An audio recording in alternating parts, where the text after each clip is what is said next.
Can someone let me open the start the video, please? I'm unable to do so.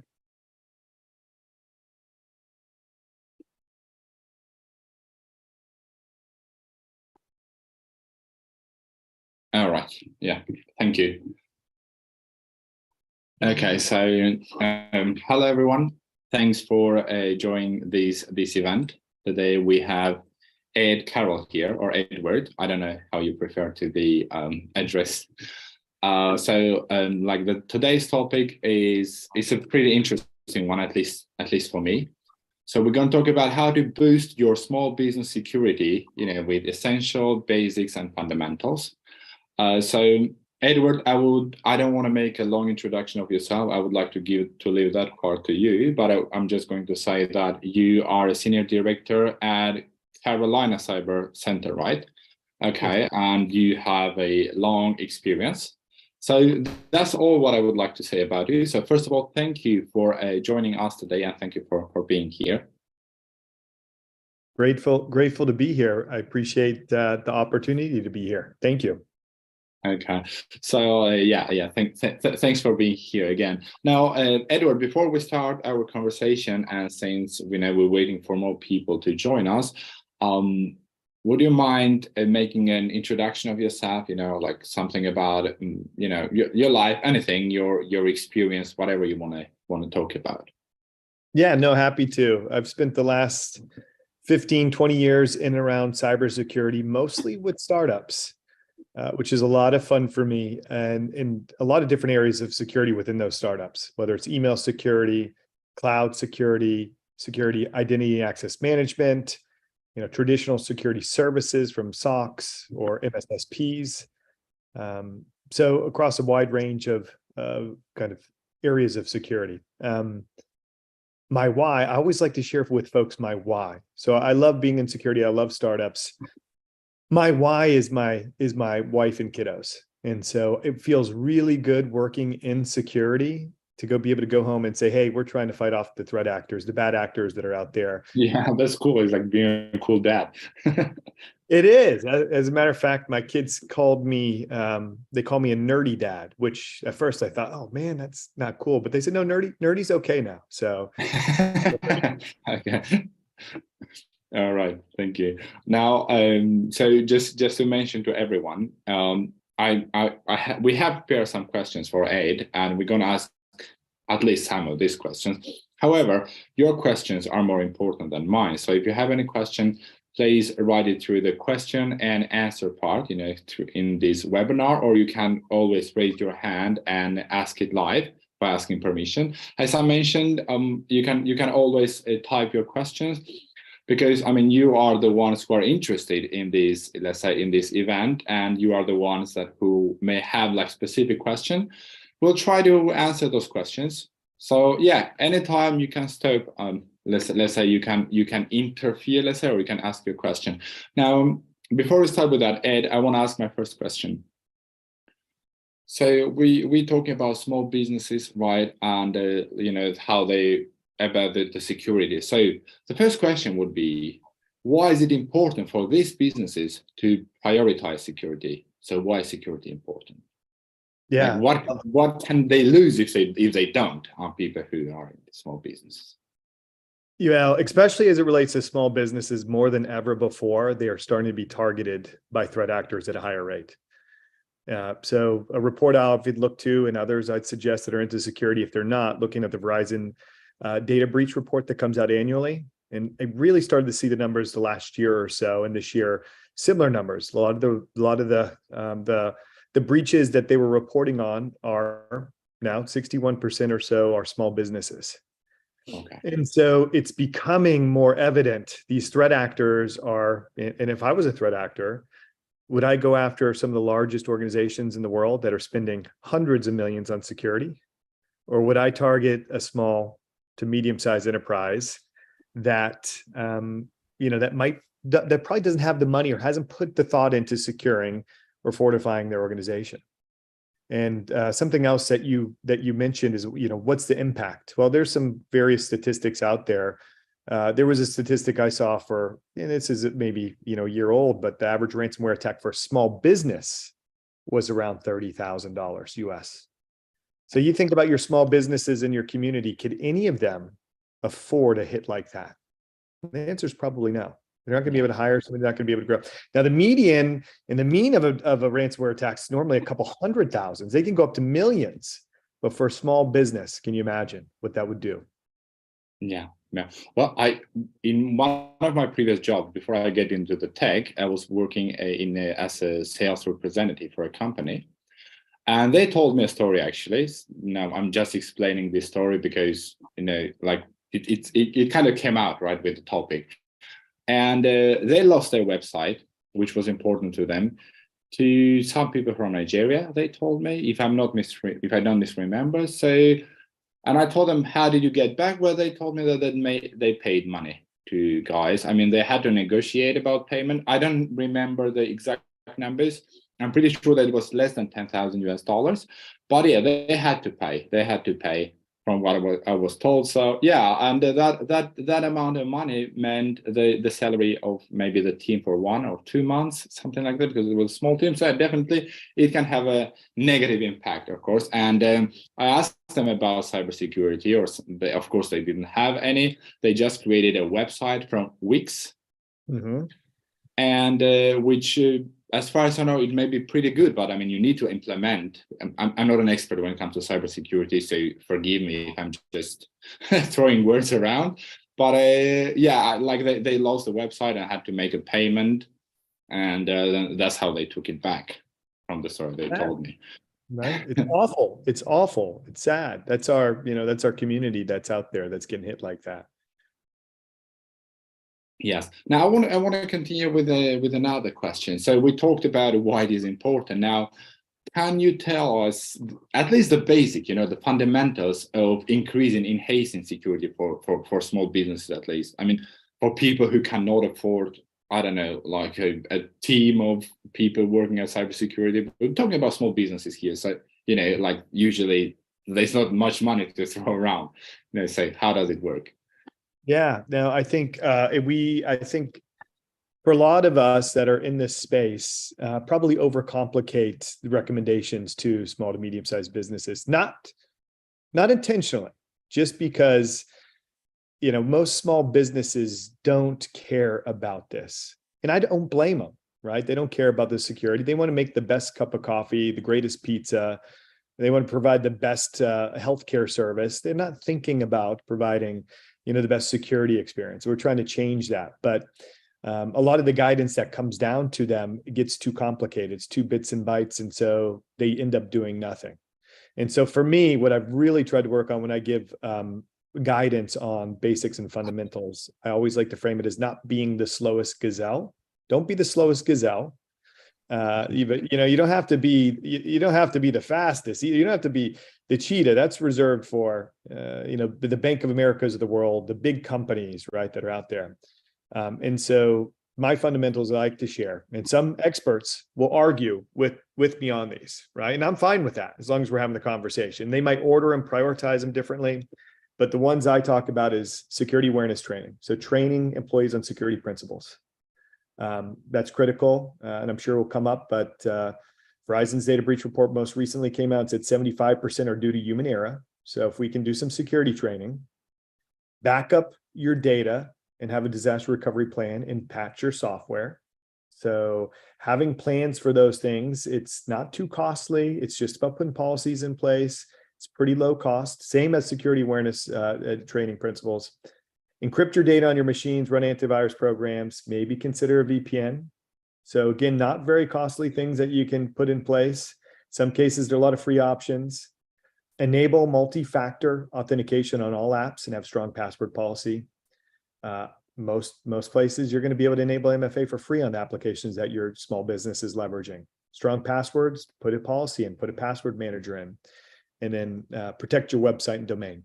So that's another area. Most of small businesses, their way to communicate with customers is by their website.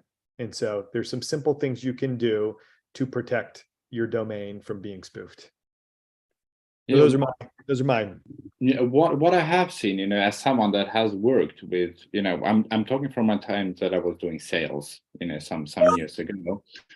The thing with the password was that usually they were rather simple passwords, and kind of things that can get a bit predicted and short, that was one thing. And like a two-factor authentication or multi-factor authentication was something that I wouldn't say.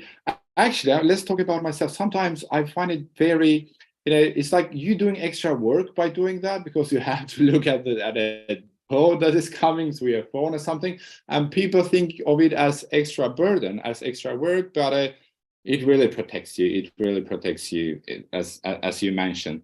Now, I want to ask something else, Edward. It's about training you mentioned that training employees is important, and of course, it's not going to be like an excessive training about how cybersecurity works, but it's about simple things. So what are those simple things that employers have to at least let their employees know? Or, what are those things? What are the important stuff?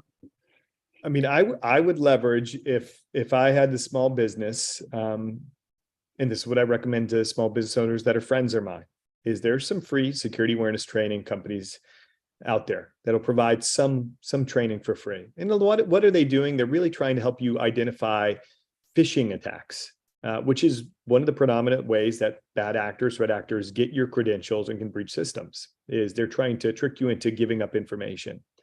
And so being able to identify and being able to question, what you received this email, and it's not somebody that you recognize. Or maybe it is somebody you recognize because they've been spoofed. Are they asking for things they're not normally asking for? Are they trying to put a sense of urgency in place? And so I think you can really train up your employees to be able to identify and at least question and to make sure. And so, having those conversations, just starting those conversations with folks, to be prepared to say, hey, just always check with me. If you ever receive an email from me, because CEOs have it all the time, they get spoofed and just pick up the phone and confirm. But I would still recommend leveraging a security awareness training platform. There's lots of good ones out there. They're really reasonable. And you'll be able to start training your employees to be able to spot the latest attempts and attacks. Okay, thank you for that. Now, so I want to talk a bit about just a bit more about this topic, right? Like you mentioned that there are some like cool training platforms and which are for free, or which you don't have to pay a lot of money. If that is not a problem, and if it does not come to advertising, are there any that you would like to share with us? Yeah, there's a few, and I'm going to miss some, and I'm going to hate that I miss some, because there's some great ones out there. Hook Security is one. It's not too far from us. They have some kind of next generation approach to it. It's very reasonable. Wiser training. They have some free options. They do some really good stuff with it.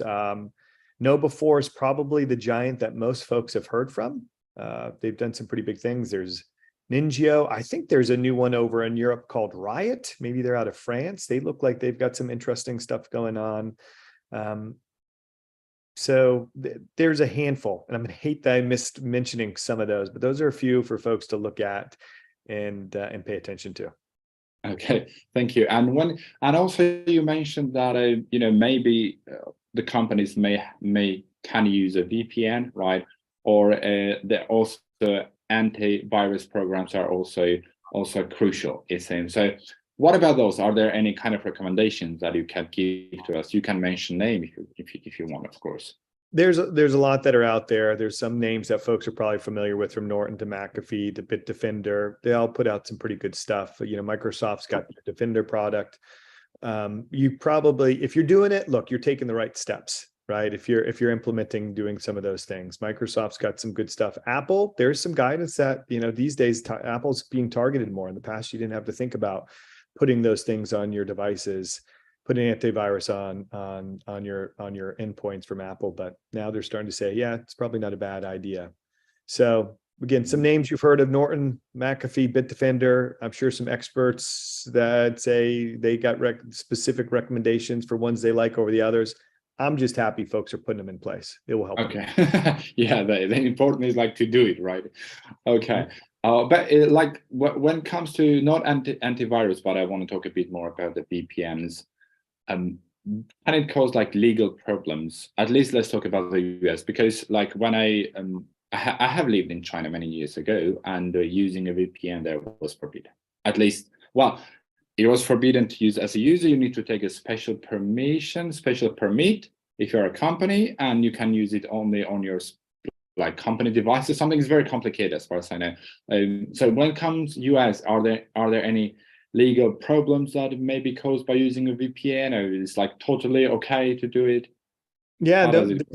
there's no real issues from using it here. Where you have issues is if you're traveling internationally, and if you're working typically for a bigger company where they might see where that IP address is coming from and might block it, right? That's where you get some challenge on it. But they make that, I mean, for me, I'm a little bit older here. Back 20 years ago, you start using VPNs. They were such a pain. They were slow. They were cumbersome. They were a pain when you're traveling. And now they make them, there's free versions, there's low cost versions out there. And I'd recommend them, especially if you're going to visit a coffee shop, right? If you're traveling and you're going to a hotel, right? These things can be helpful. Your spouses, your significant others, who knows what they're doing. You put a VPN on, you feel a little bit better. It's going to help with confidentiality. The encryption is going to ensure that sensitive business data remains confidential. The data integrity piece is an important thing. Compliance with regulations. You might need to be thinking about that if you have to worry about GDPR, HIPAA, CMMC. There's a couple different ones where they'll recommend VPNs, and trust and reputation. So there's some good benefits to having it in place. Okay, yeah, and beside, like, I don't know how common this is like in the US, but in a lot of countries, especially big cities in Europe, it's pretty common to have like free Wi-Fi on like touristic spots, or if you go to like a big square or something, and there are these, like, a lot of municipalities have these free Wi-Fi for everywhere, which you can get connected. You don't even need a password, but I definitely have to be careful with that part, I believe.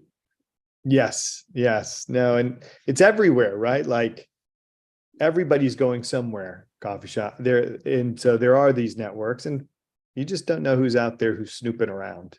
You just okay, play it safe. Mm-hmm. Okay, so something else. I mean, this was not a big problem let's say about 3 years ago, right? Like working remotely, working from home was not a big deal. Not many people were working, and like with big companies, they kind of had a like measurement about how to protect their data, how to protect their company when it comes to working from home. But now we're talking about companies that have 5 or 6 employees and they have to work from home. So how can these companies, like, what kind of measurements should they take, or how should they behave when it comes to securing, what they have to do when their employees have to work on, like, from home remotely? Because they're not working it's in a closed circle. Someone is working from their home. Yeah, it's, for big enterprises, they've been able to put different types of platforms in place. Folks might have heard of CASB, Cloud Access Security Brokers, allows you to put some controls in place, some things in place, zero trust, those types of things. They're all great, right? SASE is a nice term and buzzword that's going on out there right now.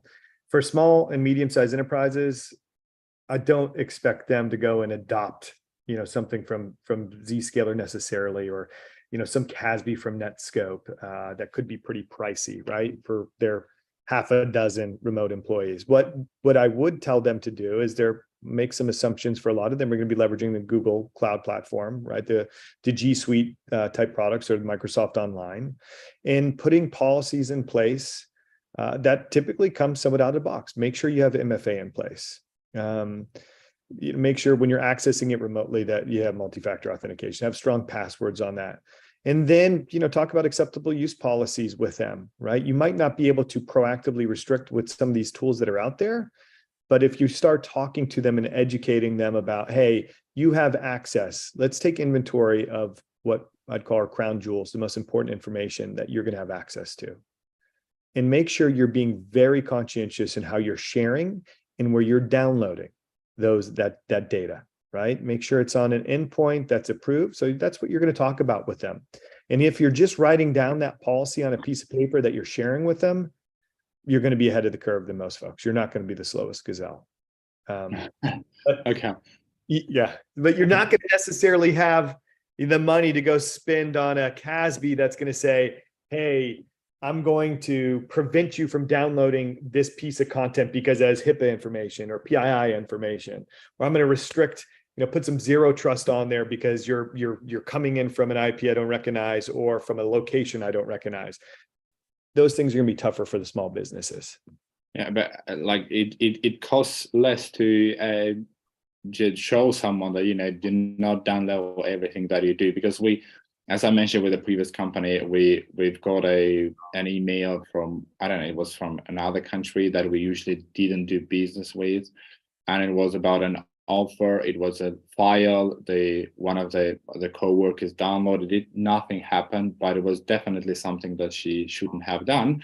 And then it's not that I had a lot of information, but like from what I had seen, I told her, like, you should be careful with this. This time nothing happened, but it may happen in the future, right? You never know. And this was, of course, much later than from the time that the company had to pay money to get back their website. Now, I have one question about these specific cases. So let's take a case when a company lost, maybe they lost a domain, maybe, I don't know, they lost let's say access to their data or access to their emails, and it's very important. So in this case, is it a good idea to pay people there and encourage them more? Or I mean, I know that this is a very specific situation, but what do you think? How should people behave? That is such a tough one. It is I love this question because it's really tough, right? Like, state of North Carolina, where I live, if you're a government agency, and I won't get the policies quite right, is they don't let them pay the ransom anymore. They don't let them pay the ransom, right? So, but if you're a small business and a critical application of yours is taken ransom, and you can pay, $5-10 grand to get access back, and if that's costing you every day that it's not up, it's costing you 5-10 grand. Probably as a prudent business owner, you're going to probably say, I'm going to pay it because I need to get up and running. Time is money. However, there's been some data that's gone out there. I think it's like 25% of the time is you'll pay it and they don't give you the decryption key. So there's always that. Yeah, that is something that may happen. They will ask you more. It's really tough because I can't tell a small business owner that's livelihood is impacted by this. Like, if you pay it, there's a good chance you can be back up and running, right? And you can probably run those. You can probably on the back of a napkin write out and figure out they're asking for $10,000. Maybe I can negotiate it down. And every hour I'm down or every day I'm down costs this amount of money. You can pretty quickly determine, yeah, maybe that's my best bet. But what I would say is most of the guidance that's coming out, I think, from most folks, is say they don't pay it. Don't pay it. Mm-hmm. I see. Yeah. Basically, you are trusting. You're choosing to trust the people that actually stole something from you, right? Like they stole, they're asking money, and then like you're sending the money, and then you kind of praying, or you kind of thinking that I hope they are like those reasonable guys that are going to give me access back. And well, most of the times it doesn't happen. Well, I mean, but this kind of different situation. So we don't know. Personally, of course, I would encourage people not to do so, because that you will be kind of encouraging people out there to keep doing this job. But the point is that you don't even need to encourage people, because there are some people who love it, right? I mean, there are people out there who are kind of trying to cheat old grandmothers to send them, I don't know, like gift cards, etc. So those people don't really need encouragement. Okay.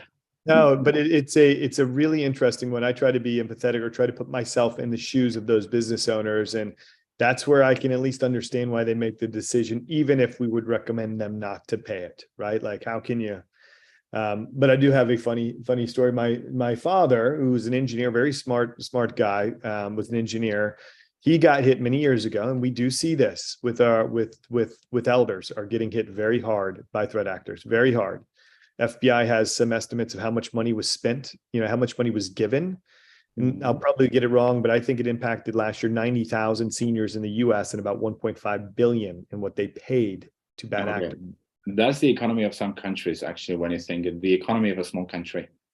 Yeah. And so my father, even though I've been in cyber, and this happens, right? Smart guy, and it happens to really smart, intelligent people. He got hit by one where they had taken hold of this system, and he gets a message to call Microsoft support. I'm sure folks have heard of this before. This is an example of not paying the ransom. So he gets on the phone with them, and they say, yeah, you got this problem. We'll get it taken care of. It's going to cost you $250. And my dad's like, no, I'll just throw the laptop away. And they're like, oh, okay, well, we'll go ahead and fix this for you, but I can't promise won't happen again. And so they opened it back up for him. So, he might have caught somebody who was in a good mood that day. But we decommissioned that laptop anyway. Okay. And I want to talk about something else, maybe not as much interesting, but it's about, the regulations when it comes to cybersecurity, because, when you are losing money, it's not only you, but it may cost the company to go down, and this somehow costs something to the state, right, or to the government, because they want businesses to run. No one wants businesses like going and shutting down every day. So this is something that impacts the economy. As you mentioned, $1.5 billion is a huge amount of money. I'm originally from Albania. Our total economy of 3 million people, like GDP, is about $80 billion. So it's about 1/12 of the total economy, right? When you think about it, like how big the hit is, what is going on. And anyways, like, do the government, at least let's talk about the US, put like some regulation about cyber, like about security, like if you go online, you have to do this, otherwise, like we may maybe even not allow you to go online when it comes to, even though it's difficult to regulate, but are there laws out there? Yeah, I mean, there's definitely things. There's been things that have been around for a while, PCI, DSS, taking credit card payments, or HIPAA around healthcare Insurance Portability and Accountability Act. California recently came out with the CCPA. It's kind of, I would say down the line, it's kind of more security privacy, which we obviously saw with GDPR. We're seeing some stuff from regulation called CMMC, which can impact small businesses. If you're going to be a supplier or provide, products or services for the federal government, they're going to, be putting something like CMMC in place for you to abide by. That can be challenging. If you start looking at that as a small business, if you're a small shop and you're providing some level of products or services for the government, they're going to ask for a decent bid. It's built off the NIST framework. And I think we'll continue to see more and more, just as the threat that we see from cybersecurity will grow. And we'll see it on a state-by-state basis as well. And we've seen in some states that have maybe done some mandates around certain things that you need to have in place if you're a state and local government entity. We see it on the federal side too. The federal side is going to make some requirements if you're a federal entity. But I think it's going to continue to grow. Regulations around security will probably continue to grow. And like, do you support them? Yeah, mostly. My worry though that I have with them is that, does it make it too tough for that small business? In my opinion is we have to crawl before we walk, and most of these small businesses don't have some of the basics we talked about in place. And so, I'd prefer kind of leveling up everybody. All boats rise with the rising tide. Let's level up more folks before we probably try to take them too far. I see. Okay. And I have another question related to when it comes to this payment systems, I don't know how exactly it's in the US, but let's give another example from one of my previous companies, like the one that I mentioned to that created a website through Wix. And if you go to Wix and you select Turkey as a region, there are some, I don't know exactly how to call them, but like payment handlers or companies that can handle payments, because you cannot really use the customer's credit card. So, there's a provider like the payment provider in the middle, like they take their small commission and give it to you. Now, I have seen that, like, this is becoming kind of, a lot of startups are doing that, it's like, it's kind of the cool things now. I mean, after some time, basically the same things, but different companies try to do this. How secure are they? Like, can we trust all of them, or like we have to be very, very careful when we choose? I'd be careful in how I choose any software or any vendor these days. A lot of if you remember the Target breach came by way of an HVAC supplier. The Anthem breach came by from like a third-party website. So on the vendor or supplier side, you do have to start paying more attention to who you're doing business with, because folks are finding ways to compromise somebody and then spread laterally, to their customers. And so, but, some of these startups, if they've got good funding and you take a look at their background, if they're doing kind of the right things, they're building it with security in mind, you probably can find, I'm not saying, all the time, but you're probably going to find folks that are going to be able to spend more on security and more on securing that than you probably can as a small business. But you do want to make sure you're paying attention to. It's the same reason why you look at Google, you look at Amazon, you look at Microsoft for cloud. It's kind of like they have tons of money to spend on security, tons, right? Yeah. They're going to trust that they can do that. Now, some of the startups, you've got to just pay a little closer attention to. They're not going to have as much technical debt as maybe some of the older providers, but making sure they're building it with security in mind. It's an important thing.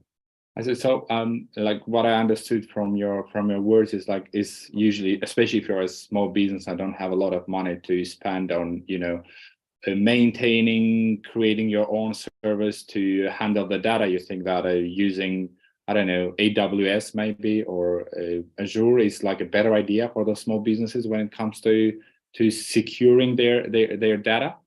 It can be, yeah. I mean, if you think about the types of money that Amazon or Microsoft or Google puts into their infrastructure, I'm going to feel pretty gosh darn good about it, about how well it's secure, as long as you're configuring it properly for your needs, right? And as long as you have the policies, misconfiguration is still one of the big things that happens. So you got to make sure you're configuring it properly. But yeah, I mean, some folks might argue from a privacy or concerns of having a third party like that, but overall, for most small businesses, you're probably going to feel pretty good about having your data stored with any of the big three and beyond. With that, like what I was thinking is this. Of course, I mean, those people put huge amounts of money, because they are the biggest tech companies in the world. I mean, the smartest people are there. The most educated people are there. They have their time, they have the money, so they're building something. However, like, I mean, I know that this is very hypothetical, but isn't this like, aren't we becoming too dependent? So imagine that something happens to that company. That would mean billions of dollars lost, maybe in one single day. So, that is what I think about it. Yeah, it's a great idea. And at the same time, it has less risk, but even if something small happens, that it impacts a lot of people. It is a risk. It is a risk exercise, right? Like, what are the chances somebody like Google, Microsoft? It does. I mean, they do have impacts, right? They do have outages. They do get impacted. They're not fully immune to it, and they're being targeted not by script kiddies or any of the young folks. They're probably being more targeted by nation states or really advanced hackers. But look, I think was it earlier this year, last year. One of the big three, I think, thwarted off, a DDoS attack that was pretty significant. And it was like, who can bring more heat than what was brought to you, right? Like, But I mean, it brings up a good point. Like, you've got to, you're putting all your eggs in that basket, right? But that's why you do backups, and that's why you do recovery. That's why you do some of these other things to make sure that you're just not all your eggs in one basket. Yeah, that's great, right? So at least, I mean, you're trusting them, but also you have your backup plan. Actually, I don't know if you heard about it, and maybe you can check about it, but my country, Albania, like my country of origin, had a huge cybersecurity attack from. I mean, like there were some experts that came from Microsoft, and they found out that the attack came from Iran, from the Iranian side. And then, we had to cut the diplomatic relation. The ambassador was expelled from our country. And like people think that maybe nothing is going to happen to me, but it happened to a country. And a lot of sensitive information, I'm pretty sure that there's a lot of information of myself that I have, in hands of some other people, and they are being sold. And this attack was to we have a governmental portal, where they have done an amazing job, to be honest. It's getting really digitalized, the country. I mean, before we had to wait for a lot of services, and we had to go to the municipality. Those people, how slow they work. They get their coffee, their tea, come later. And now everything is digital. However, with that digitalization came the risk. And they even got footage inside the police stations. That was how serious it is. So that's why, I mean, the country, as far as I'm hearing, is trying to invest when it comes to cybersecurity. Right? They're trying to educate people and bring experts from the US and especially from Israel. I heard that those guys are pretty good when it comes to the part. So. I know that a lot of folks here are interested and are people who want to get into cybersecurity. So, do you encourage people to do so? This is a great career.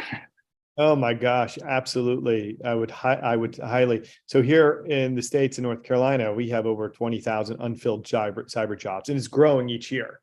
Across the country, I think it's 650,000, and across the globe, I think Accenture has some data out there, and it's like 3.5 million unfilled cyber jobs. Okay, 3.5 million. Yeah, and it's going to grow. It's only going to grow. So, for better or worse, it's only going to grow. Everybody's like, "Oh, how's it being in cyber?" It's like, well, it's great. It's busy, but it's busy because threat actors are continuing to do bad things.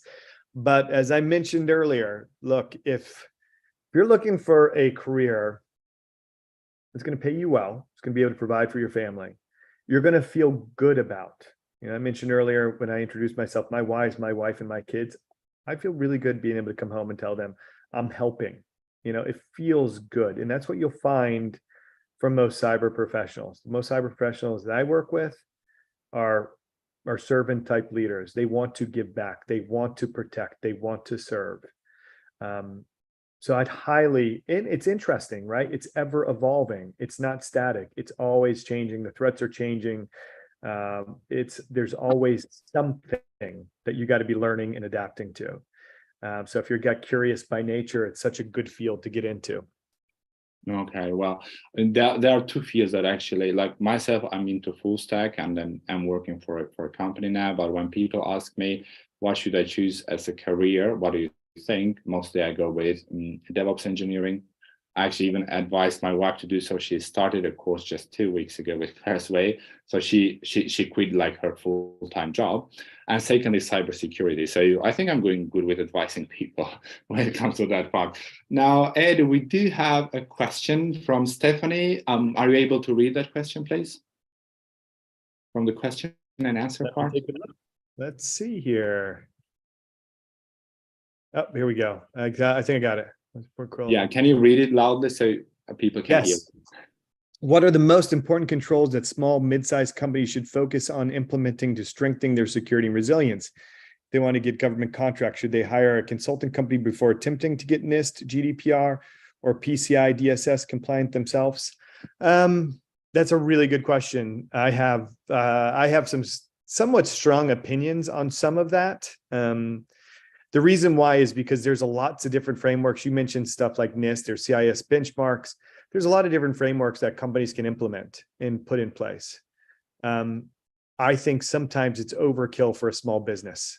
And that's some of the challenges we have is we try to take them from 0 to 100 way too quickly by going through these frameworks and controls. And it's not necessarily in compliance, making them more secure per se, checking boxes, going through them. That said, that if they are wanting government contracts, they are in the States, they do have to start looking at NIST a little bit more, because that's how CMMC, I believe, is going to be looking at that NIST framework, 800, 140, I think, something along those lines.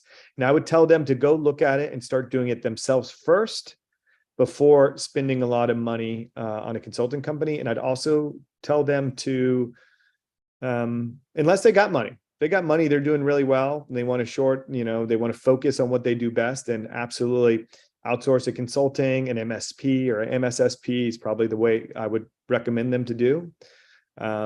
If they don't and they're tight, I would start with looking at that NIST 800, 140, I think is what it is. Some of those things that they'll look to get into place. And so start doing that before it's fully mandated. Hopefully that helps, Stephanie. I think so. I mean, like Stephanie probably is going to reply to us and going to say yes. Before we end this, yes, she said yes, thank you. So before we end this conversation, I want to talk about something which is information, right? Now, we mentioned how all these measurements that people can take and what are some of the biggest threats. And the point is that maybe after one day or two, a new kind of threat will come. There's another way of how the threats come and how people, because basically those people who are into trying to exploit and get money from the businesses that way are usually smart people, so they come up with new idea. So what is well, I would consider them smart, at least. I mean, let's not say good, but let's say smart, right? Coming up with ideas. I mean, you're using your let's say intellect in a bad way. Now we need to stay updated, right? We need information because information is power. So what are some good resources to stay updated when it comes to security, right? Like, it can be, I don't know, some people to follow, it can be a podcast, whatever. Like, what would you suggest to us? Yeah, I would say, well, a couple of things is I would say that still most breaches are still some human error, some form of phishing. They're still the vast majority. A lot of these threat actors are they're not. Now, there are some super brilliant ones that are super smart. And if you're targeted, all bets are off, right? Like, that's it. But for the vast majority of these small businesses, doing those basics is going to put them in a good spot of not getting. I tell folks, if you're targeted, all bets are off, right? If they want you, they're going to find a way to get you if you're targeted. That said, some resources that I like to follow, CISA, so the Cybersecurity Infrastructure Security Agency, federal agency here in the States. Jen Easterly runs that agency. She puts out some really good stuff. They have a small business section. It's pretty good stuff. So I'm appreciative. CISA just launched that, I think, last year at this point. I love the Global Cyber Alliance. Global Cyber Alliance puts out some good stuff around small business toolkits and solutions that can be used.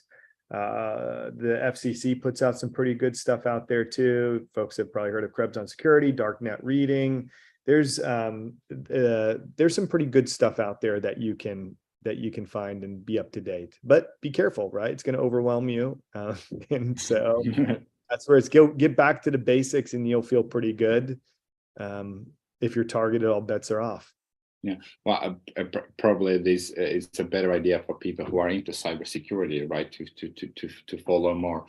Okay, so before ending this, let's say this event, I would like to say like 2 or 3 small things to people who are listening to us. So first of all, thank you for joining us. We are also like streaming these from YouTube, and then it will stay on YouTube, and you can watch it later in case that you need. Secondly, if someone can share our Slack channel, we do have a Slack channel. So there are a lot of people, maybe 6,000, 5,000 something, let's say, like members in this Slack channel. like Clarusway alumni, people that are into technology, people that share jobs. We share these events there, so you can hear those events by following our Slack channel. So Sam, if you can please share the Slack channel, I would be really happy. Oh, it is shared. It is shared. It has been shared actually 30 minutes ago, and I was not even aware. Anyway, so you have our Slack channel there. If you want to join our Slack tech community, you can do through this link. As I mentioned, it's not about advertising or anything. It's about sharing jobs and sharing jobs experience, interview experience, checking these events, like having these wonderful events as we had today. Also, Sam, if you can please share Ed's LinkedIn account. Do you mind if we share your LinkedIn account so people can add you and ask you if you have any question? Yes, Sam, can you please share Ed's account, LinkedIn account, so people can can ask any questions if they have. Actually, I think Sam is not listening to us. I'm going to do it myself. Sorry, just 1 second. Sam, are you there, Sam? You're not listening to us. Yes, I shared Ed's LinkedIn account. People can follow you, talk to you, etc. Now, if you have any last thing that you want to say, I don't have any last thing. I just want to thank you for this, for your advice and for sharing your experience. Yeah, no, I'd say thank you. This is always fun for me. I love talking about this stuff. Please reach out and go advocate. So if you're thinking of joining a career in cyber, go advocate in your community for folks to do so, to better harden their assets, their postures, right? Especially as you get to know cyber a little bit more, you'll feel more confident sharing it with them, sharing it with your family members, your significant others. Like, we all have to be advocates from a cyber side. So get those basics and fundamentals in place. If you're a small business, or tell small businesses that you care about to get the basics and fundamentals in place. It's not so scary. They're not so crazy. They're not so expensive. And let's all kind of work together to rise the tide for everybody. Okay, well, thank you very much. And it was lovely to have you here this evening here and afternoon, probably in the US. Thank you. Thank you. Thanks, everyone.